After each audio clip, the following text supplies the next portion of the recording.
This passage has many, many rituals dealing with purity. The big goal of this is to achieve purity.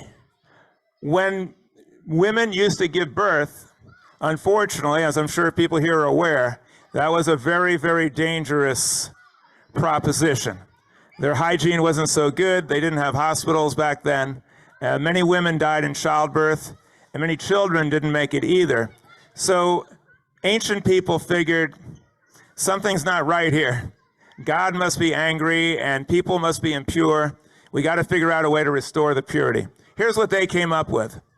If I take an animal that is pure and unblemished and young and innocent, and if I slaughter that animal and slaughter it and give it to God, then God will accept the sacrifice. And it's as if I vicariously became pure and sacrificed myself, and now I can restore my purity. I don't think I need to tell you that this concept doesn't really make a whole lot of sense. No.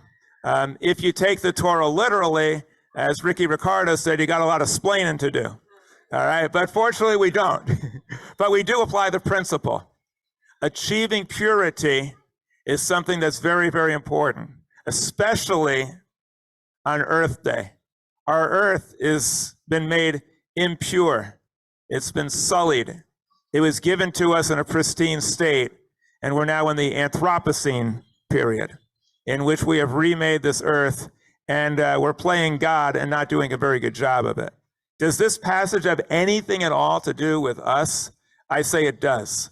The Jewish people have always been concerned with purity of body and mind. You realize that among the other rituals that are done, besides taking the life of an innocent animal, the Kohen, the priest, would examine the person. If they had, and it also talks about skin diseases and other types of ailments, the priest would examine the person, and if the lesions looked like they were spreading, the person would be quarantined, and then they would have to engage in ritual bathing, and then their garments would have to be destroyed, and even their homes could potentially be destroyed. That is the reason why Jewish people throughout the ages have been more resistant to plagues and diseases than other people, because they have these rituals of cleanliness. During the Black Plague, Jews succumbed far less than other people, which led their Christian neighbors to believe that the Jews must have started the plague because it affected everybody else and not them.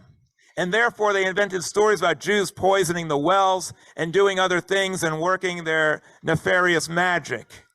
Today, we know that purification of the body is very important, and purification of the mind is also important. How do we do this? How do we purify the mind? I would suggest that Passover offers a good method. We cleanse our house of chametz. We cleanse our mind of distortions and impure thoughts so we can replace it with things that are more salutary. One of the ways that we need to cleanse our mind is of irrational, illogical thinking. Sadly, religion has not done a good job of that. In fact, religion has caused people very often to think irrationally and illogically. And we heard one scenario. Judaism, which is supposed to promote and protect and encourage the Jewish family, which is the most important thing, leads some people who apply it irrationally to destroy the family and to break apart the family. We need to purify our thoughts of these ingrained ideas and replace them with Jewish ideals of love, of kindness. The sacrificial system that was described in this passage, even in the time of the prophets, was replaced. The prophets, not some modern guy, a scientist today, the prophets said this: God has no need. Speaking for God, I have no need of your sacrifices, your blood. It infuriates me. What I'm looking for, said Micah, is someone who will do justly, to love mercy, and to walk humbly with my God. To do justly means that we do the right thing, not because somebody's watching us, because we want to purify our behavior. To love mercy, to have kindness for all living things. To walk humbly, not to be a bragger or to worry about how famous we are. My friends, if we do these things, we will purify our lives and we will improve the caliber of our behavior. How would I respond to someone who comes to me and says that a member of my family won't come to my wedding because they have embraced a brand of Judaism that separates them from me? Well, I don't know if anybody here would behave as I do.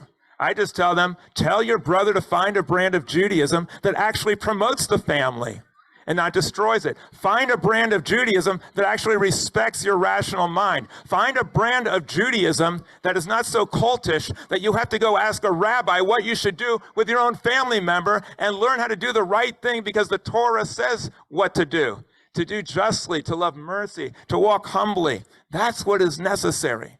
That we need to be more firm, and we need to approach it as if somebody's a member of a cult, and do our best to intervene to get them out of that cult. And if enough family members did that, maybe they'd come around. Sadly, that's not politically correct.